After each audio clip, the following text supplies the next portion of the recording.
السلام علیکم dear students. آج ہم ایک امپورٹنٹ ٹاپک ڈسکس کر رہے ہیں، what makes India a federal country. اگر ہم دیکھیں گے کہ ہم نے دیکھا کہ جو بیلجیم اور سری لنکا ہے، انہوں نے جو ڈائیورسٹی وہاں تھی، لنگوسٹک ڈائیورسٹی یا ایتھنک ڈائیورسٹی، اس کو مینیج کرنے میں ان کو بہت زیادہ پرابلم ہے. لیکن اگر ہم ہندوستان جیسے بڑے ملک کی بات کریں گے، یہاں لنگوسٹک ڈائیورسٹی ہے، ریجنل ڈائیورسٹی ہے، ریلیجس ڈائیورسٹی ہے، تو یہاں جو پاور شیئرنگ کا نظام ہے، جو طریقہ کار ہے، وہ ہم دیکھیں گے. آپ کو پتہ ہی ہے کہ ہندوستان جو ہے یہ ایمرج ہوا 1947 میں، لیکن 1947 سے پہلے یہ برٹش انڈیا تھا. اس کے بعد 1947 میں پارٹیشن ہوا اور دو ملک وجود میں آئے، انڈیا اینڈ پاکستان. لیکن یہ جو پارٹیشن تھا یہ بلڈی تھا، اٹ واز بلڈی پارٹیشن. اس میں بہت خون خرابہ ہوا، بہت سارے لوگ مارے گئے. تو لیکن آپ کو پتہ ہے کہ جو 1947 سے پہلے ہندوستان میں دو قسم کے علاقے ہوا کرتے تھے. ایک کا نام پروونسز تھا اور دوسرا پرنسلی اسٹیٹس. یہ پروونسز جو تھے they were ruled directly by British officials, ان کو انگریز لوگ حکومت کرتے تھے. اور جو پرنسلی اسٹیٹس تھے they were status ruled by local اور ہیریڈیٹری رولرز، ان کی حکومت راجہ مہاراجہ کرتے تھے. تو اسی طرح ہندوستان جب آزاد ہوا، یہاں 562 لگ بھگ پرنسلی اسٹیٹس سے. After independent princely states became part of country. تو وہ پرنسلی اسٹیٹس جو ہیں وہ آہستہ آہستہ آدھے ہندوستان کے حصے بن گئے، آدھے پاکستان کے حصے بن گئے. تو اس طرح سے جو انڈیپینڈنس کے بعد، آزادی کے بعد پرنسلی اسٹیٹس جو تھے وہ ہندوستان کے حصے بن گئے. اب کانسٹیٹیوشن اگر ہم دیکھیں گے، انہوں نے ڈکلیئر کیا ہے انڈیا کو یونین آف اسٹیٹس. اور ہندوستان کے آئین میں آپ فیڈریشن لفظ کا لفظ نہیں سنو گے، یعنی کہ it does not use the word federation. تو ہندوستان کے آئین میں آپ کو پہلے ہی لکھا ہے India is A union of states. تو انڈین یونین جو آپ کو پتہ ہے it is based on principles of federalism.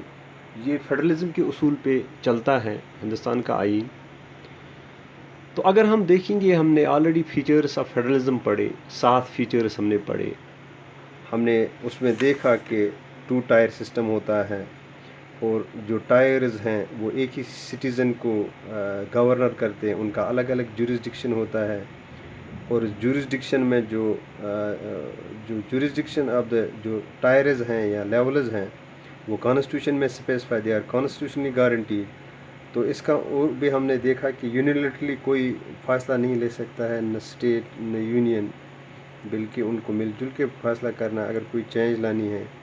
تو کانسٹیٹیوشن نے رکھا ہے کہ کورٹس کا جو کورٹ ہیں وہ انٹرپریٹ کرتے ہیں اگر کوئی ڈسپیوٹ ہے، ریکس ایز امپائر. تو وہ سارے اگر ہم فیچرز یہاں ریکال کریں گے تو ہمیں لگتا ہے کہ آل اپلائی ٹو انڈین کانسٹیٹیوشن، وہ سارے کے سارے انڈین کانسٹیٹیوشن میں اپلائی ہوتے ہیں. اگر ہم جورسڈکشن کی بات کریں گے تو جورسڈکشن ہے جیسے یونین لسٹ ہے، اسٹیٹ لسٹ ہے، کنکرنٹ ہے.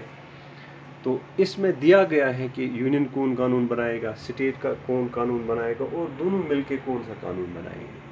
تو اس طرح سے انڈیا جو ہے کانسٹیٹیوشن اوریجنلی پرووائڈ 2 ٹائر. اگر ہم دیکھیں گے ہندوستان میں پہلے 2 ٹائر تھا، یعنی کہ central government and state government. لیکن آپ کو پتہ ہوگا کہ 73rd اور 74th امینڈمنٹ ہوئی 1992 میں.